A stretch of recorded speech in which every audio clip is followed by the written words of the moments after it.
স্বাগত জানাচ্ছি খাতুনগঞ্জ থেকে মতিঝিলের সাথে আছে আমি শামীম জাহিদ। সেপ্টেম্বরেও কমেছে প্রবাসী বাংলাদেশিদের পাঠানো আয় বা রেমিটেন্স। এছাড়া চলতি অর্থ বছরের প্রথম 3 মাসে রেমিটেন্সের পরিমাণ কমেছে প্রায় 18%। বাংলাদেশ ব্যাংকের তথ্য মতে চলতি অর্থ বছরের জুলাই থেকে সেপ্টেম্বর পর্যন্ত রেমিটেন্স এসেছে $323 কোটি। সব শেষ সেপ্টেম্বর মাসে 104 কোটি 30 লক্ষ ডলারের রেমিটেন্স এসেছে দেশে। ডলারের বিপরীতে বিভিন্ন মুদ্রার মান কমে যাওয়া এবং বিশ্ববাজারে তেলের দাম কমায় প্রবাসী আয় কমেছে বলে মনে করছেন সংশ্লিষ্টরা। আজ আমরা আলোচনা করব রেমিটেন্স বা প্রবাসী আয় নিয়ে। এই নিয়ে কথা বলতে আমাদের স্টুডিওতে রয়েছেন বিআইডিসির রিসার্চ ফেলো ওয়াজিদ হাসান শাহ এবং সোশ্যাল ইসলামী ব্যাংকের আন্তর্জাতিক বিভাগের senior vice president Akmal Hossain. জনাব আকমল হোসেন এবং জনাব ওয়াজিদ হাসান শাহ, আপনাদেরকে স্বাগত জানাচ্ছি অনুষ্ঠানে। জনাব আকমল হোসেন, প্রথম প্রশ্ন আপনাকে করতে হচ্ছে যে আমরা জেনেছি যে গত বছর সেপ্টেম্বর মাসের তুলনায় বাংলাদেশের প্রবাসী আয়ের পরিমাণ অনেকটা কমেছে, প্রায় 20-22% বলা হচ্ছে। এইখানে কারণ হিসেবে অনেকেই বলছেন যে মূলত তেলের দাম কমাতে যেখানে যারা টাকা পাঠাচ্ছেন তাদের আয় কমে গেছে। এছাড়াও আরেকটা কারণের কথা বলা হচ্ছে যে ডলারের মানও আসলে কমে গেছে। এটার সাথে আপনি একমত কিনা? থ্যাংক ইউ শামীম ভাই, আপনার মাধ্যমে ধন্যবাদ সবাইকে এবং ইন্ডিপেন্ডেন্ট টেলিভিশনকে। আপনি ঠিকই বলেছেন, রেমিটেন্স গত বছরের তুলনায় এবছর কমে গেছে, তবে এ বিষয়ে বিচলিত হবার তেমন কিছু নেই। আমরা আশ্বস্ত হলাম। বিচলিত হবার তেমন কিছু নেই, কান্ট্রি ইজ গ্রোয়িং।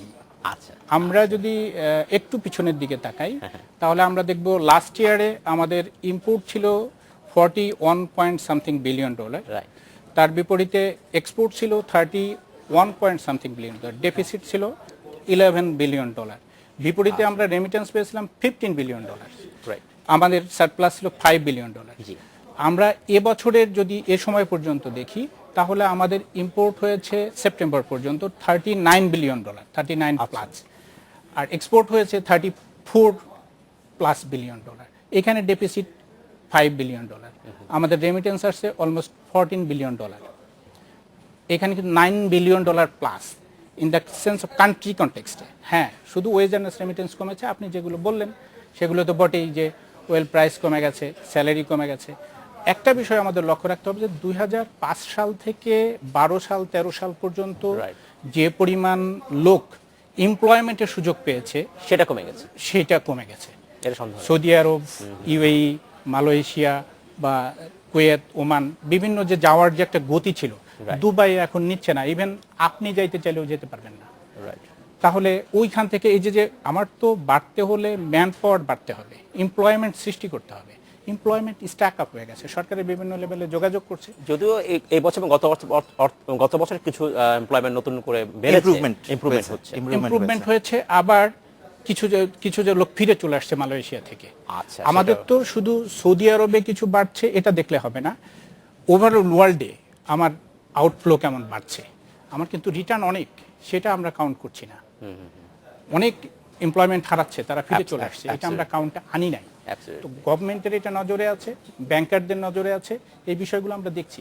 এছাড়াও আমরা কিছু শিক্ষিত লোক যেগুলো জেনে আমরাও এটাকে একটু মিসইউজ করছি। এই জানার পরেও আমরা এই মিসইউজ করাতে এখানে রেমিটেন্স কমছে। আমি এই বিষয়ে আপনার কাছে আসবো একটু পরে।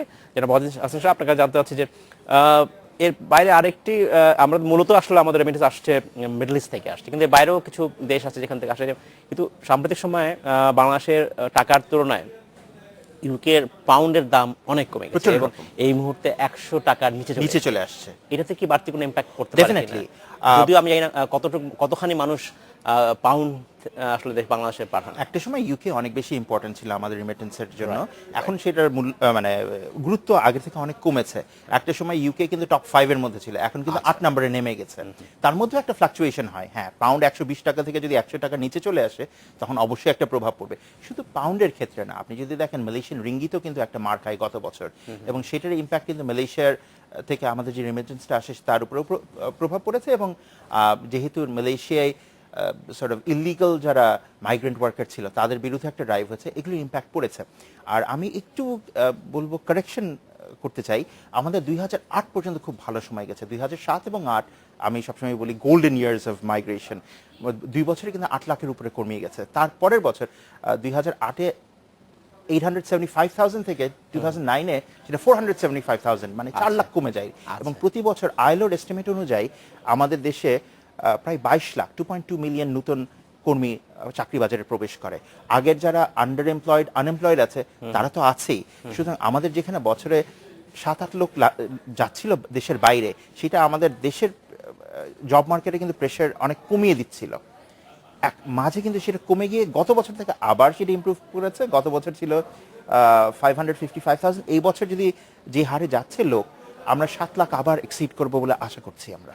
ধন্যবাদ জনাব হোসেন। আপনি বলছিলেন যে কিছু ব্যত্যয় ঘটে রেমিটেন্সের ব্যাপারে। আপনি বলছেন শিক্ষিত যারা জনগোষ্ঠী তারা এইখানে এক্স্যাক্টলি স্যার যেটা বললেন আমি সম্পূর্ণ একমত স্যারের সাথে। এবং এটা যে আবার ডিভাইভ করবে এটা বোঝাই যায়, যে যেভাবে ট্রেন্ড থেকে বোঝা যায়।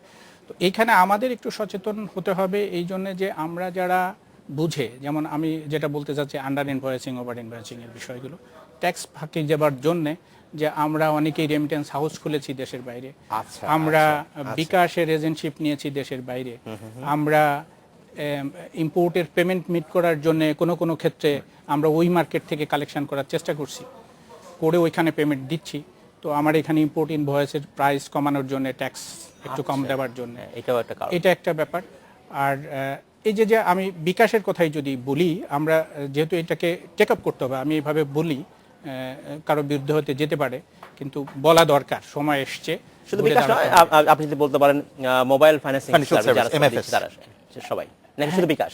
নো, আমি ওইভাবে বলছি না, মানে একটা ইম্প্যাক্ট আমি বললে একটু বুঝতে পারবেন। আমি একটু বোঝানোর চেষ্টা করি যে আমরা ওই পাশে ইম্পোর্টার যদি কোনোভাবে পেমেন্ট পেয়ে যায়, তাহলে সে ইনভয়েস ভ্যালু একটু কমায় দিতেই পারেন।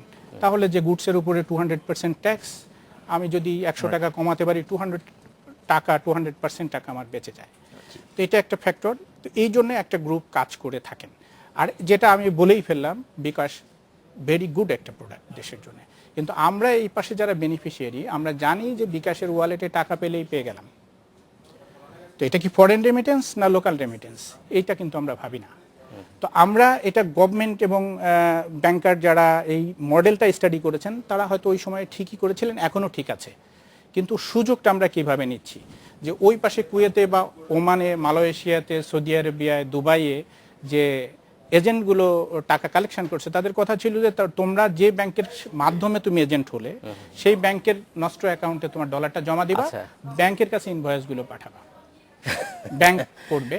তো ব্যাংক এটা আপলোড করলে, প্রপার চ্যানেলে গেলে, তাহলে সেটা হিট করতো। এখানে বিকাশ অলমোস্ট 6 to 7% রেমিটেন্স ক্যারি করে।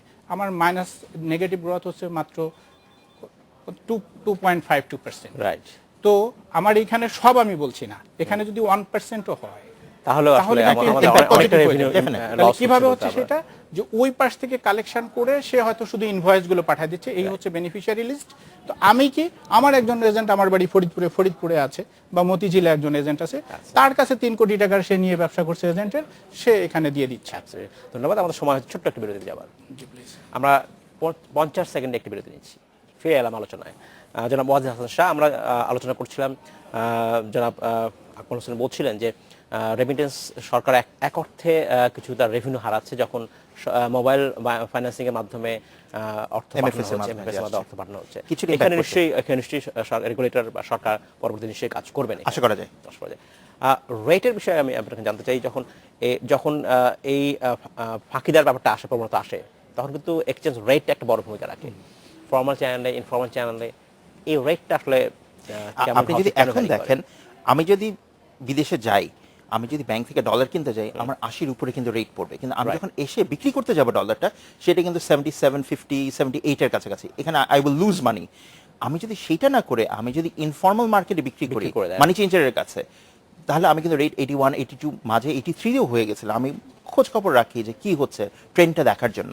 এবং আপনি দেখেন, আমরা বলছি পাউন্ড পড়ে গেছে, কিন্তু ডলার কিন্তু বাড়ছে, এবং অফিসিয়ালিও কিন্তু ডলার বেড়েছে। মাঝে এমন একটা অবস্থা হয়েছে ঈদের আগে, এবার একই সাথে হজ মৌসুম, ইউএসএ, ইউকে, বিদেশে যারা পড়তে যায়, ওই একই সাথে সবগুলো কোয়েনসাইড করায় ডলারের কিন্তু একটা ক্রাইসিস হয়ে যায়। এবং সরকারি অনেক ব্যাংকে we are entitle to take, মানে সাউথ এশিয়ান কান্ট্রিতে $5,000, ইউএসএ, ইউকে $7,000, মানুষ 2-1 হাজার ডলার, আমি এরকমও শুনেছি মন্ত্রী পর্যায়ে উপদেষ্টা, মাননীয় প্রধানমন্ত্রীর উপদেষ্টারা পর্যন্ত নাকি $5,000 পায়নি সরকারি ব্যাংকে গিয়ে, কারণ মানুষ তাদের কাছে বিক্রি করছে না। Absolutely. আপনার মাঝে আপনি যদি দেখেন বাংলাদেশ ব্যাংক মাঝে কি করছিল, মানে অনেকদিন যাবতীয় গত 3-4 বছর they are mopping up excess liquidity from the market. এটা প্রায় করে থাকে, রেগুলেটর প্রায় করে একটা থাকে কিন্তু এটা। মানে একটা ইমব্যালেন্স হয়ে যাচ্ছে মানে মানে হোসেন, মার্কেটে। কেনা এবং বেচার মধ্যে এই রেটের এই এত পার্থক্যটা কি কাম্য? না, কখনোই না। এটা অ্যাকচুয়ালি সার্বিকভাবেই এই জায়গাতে শুধু এই ফরেন রেমিটেন্স না, কান্ট্রিতেও এখন দেখা যায় স্প্রেড রেট একটু বেশি, যে আমরা এখন ব্যাংক ঋণ যেটা দিচ্ছি জি। এবং মানুষের কাছ থেকে আমানত যেটা সংগ্রহ করছি, গতকালকের পেপারে Spread, এসেছে 5% স্প্রেড plus। এটা বেড়ে গেছে 5%, ইভেন 10% পর্যন্ত। BRAC bank 10%, BRAC eastern bank chartered প্রথমে ব্যাংক আছে, ব্র্যাক 10%, ব্যাংক এরকম এবং 10 এর মধ্যে banks আছে। অধিকাংশ ফরেন ব্যাংক যারা করছে তাদের স্প্রেড অনেক বেশি। অনেক বেশি। অনেক তো বেশি। এইটা More than 5%। হয়তো সাময়িকভাবে কোনো ব্যাংক মনে করতে পারে যে এটা ভালো, Profit করছে। কিন্তু প্রফিট করছে, এটা সাময়িকভাবে ভালো, Right. লং টার্মে এটা ভালো না। Negative এই একটা জায়গায় impact। যেমন কমাতে হবে, এইখানেও এই স্যার যেটা বললেন যে আমি বিক্রি করার সময় করছি 77, আমি কেনার সময় করছি সেম জায়গা থেকে 81। সো আমরাও আসলে রেটটাকে ফোরকাস্ট করি, আমরা কার্ড মার্কেটকে একটু ফলো করি। আমরা যখন দেখি যে কার্ড মার্কেটে কিনতে গেলেও 79-এ কিনতে পারি, জি। আমি বিক্রি করতে গেলেও 78 পয়েন্ট সামথিং এ বিক্রি তখন করতে পারি। একটা ডিফারেন্স। আমার ব্যাংকে আমি বিক্রি করছি এখন আমার ব্যাংকের আজকে রেট হচ্ছে 81.50 আচ্ছা, টাকা পার ডলার। আমরা আবার যখন ক্যাশ কিনছি তখন এটা 77, আমরা এক্সপোর্টারের কারেন্সি যখন কিনছি তখন 77, 4.5 টাকা gap। ইম্পোর্টারের কাছে যখন বিক্রি করছি তখন 78 পয়েন্ট সামথিং। এবং ক্রেডিট কার্ডে চার্জ করলে তখন 78 তখন পয়েন্ট সামথিং। কিছুটা কমে 78 ক্রেডিট কার্ড কিছু কমে যায়। এই গ্যাপটা থাকলে থাকার আসলে আসলে- সার্বিকভাবেই কম। আর স্যার যেটা বললেন যে যারা সেন্ড করবেন রেমিটেন্স, তারা অলওয়েজ টার্গেটে থাকে যে কখন কতটা রেটটা একটু বেশি বেশি পাবে। Definitely, কারণ অবশ্যই, সে খুবই স্বাভাবিক। $100 পাঠিয়ে সেজন্য তার ফ্যামিলিকে 8,000 টাকা পাঠাতে পারে। Right. আলটিমেট রেজাল্টটা কি, এটা কিন্তু আমরা ভাবি না, এটাই এখানে সেটাই, ইম্প্যাক্টটা সেটাই, ভিন্ন। সেটাই। আপনাদের ধন্যবাদ। আমাদের সময় হচ্ছে ছোট্ট একটা বিরতি। সময় হলো একটা বিরতিতে যাবার, আমাদের সাথেই থাকবেন, ফিরছি শীঘ্রই।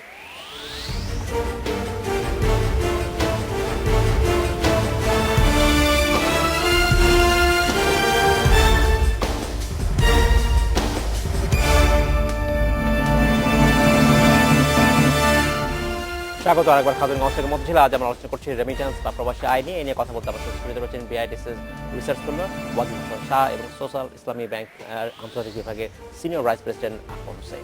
জনাব আকমল হোসেন এবং জনাব ওয়াজিদ হাসান শাহ, আপনাদেরকে স্বাগত জানাচ্ছি আরেকবার। জনাব শাহ, আপনার কাছে আমি একটু বেশি জানতে চাচ্ছি, সেটা হচ্ছে যে আমরা যখন আলোচনা করি এক্সচেঞ্জ রেটের কথা বলি, তখন কিন্তু অলওয়েজ ইনফর্মাল মার্কেট সবসময় রুল করে ওভার ফর্মাল মার্কেট চ্যানেলের পরে। কেন এটা হয়?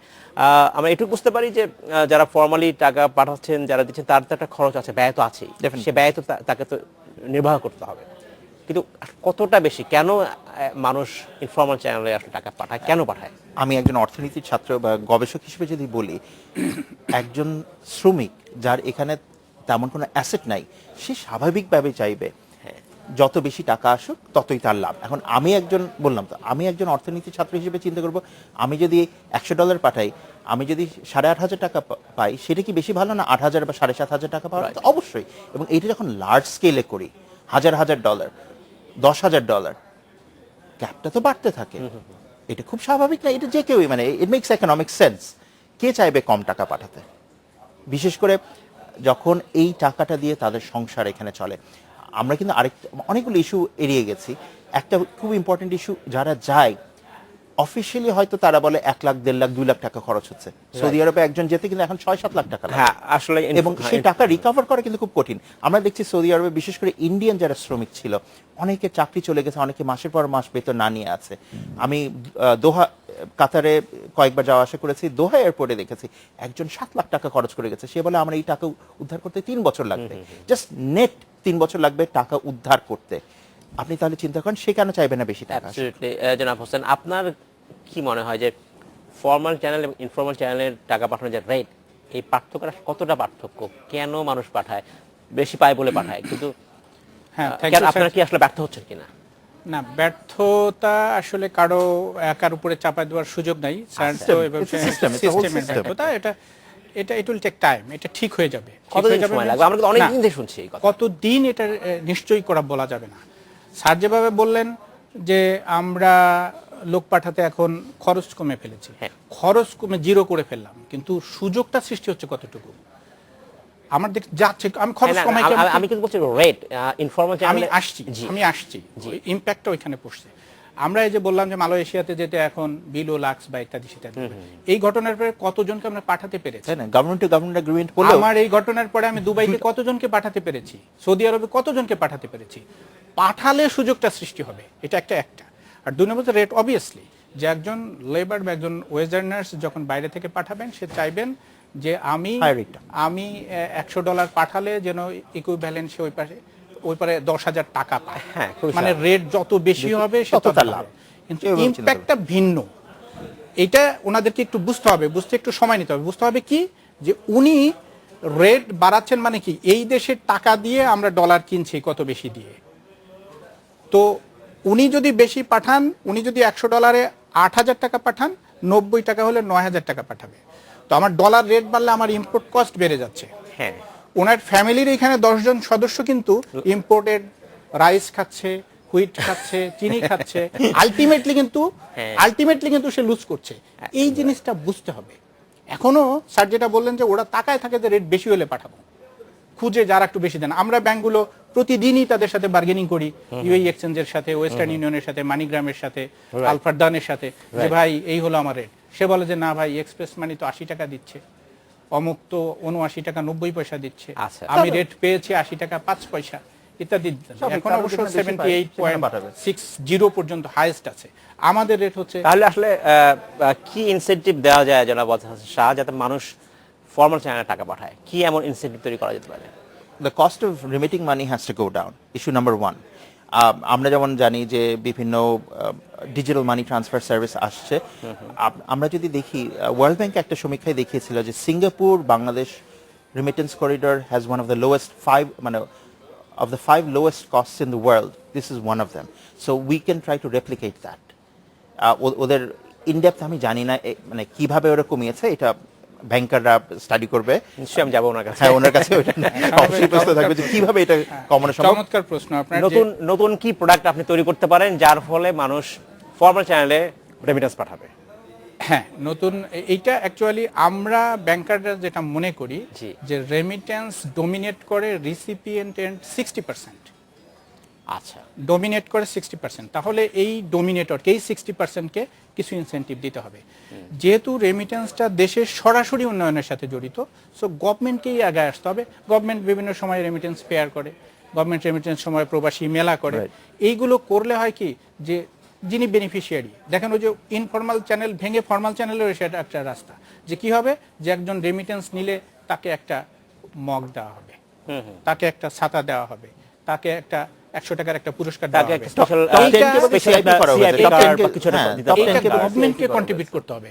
তাহলে ওই যে পিপলটা ব্যাংক কাউন্টারে আসবে, যখনই ব্যাংক কাউন্টারে আসবে, আমরা যেটা বলছি যে হুন্ডি যেটা বলছি কমে যাবে। উনি আসছে, আমার এদিকেও বাড়বে, উনি তখন বলবে যে আর যাই হোক রেট বুঝি না, তুমি ওই ব্যাংকে পাঠাও, ওই ছাড়ও ভালো, ওখানে গেলে পুরস্কার পাওয়া যায়, সাদা পাবো। এবং অফিশিয়াল এক্সচেঞ্জ রেটটা it has to at least shadow the informal exchange rate so that there is not this big gap. বড় চ্যালেঞ্জ, এটা একটা বিরাট বড় ইস্যু কিন্তু। এবং বললাম তো, যখন দরকার নেই তখন বাংলাদেশ ব্যাংক যদি মপ আপ করতে থাকে ডলার, তাহলে তো আমাদের এই।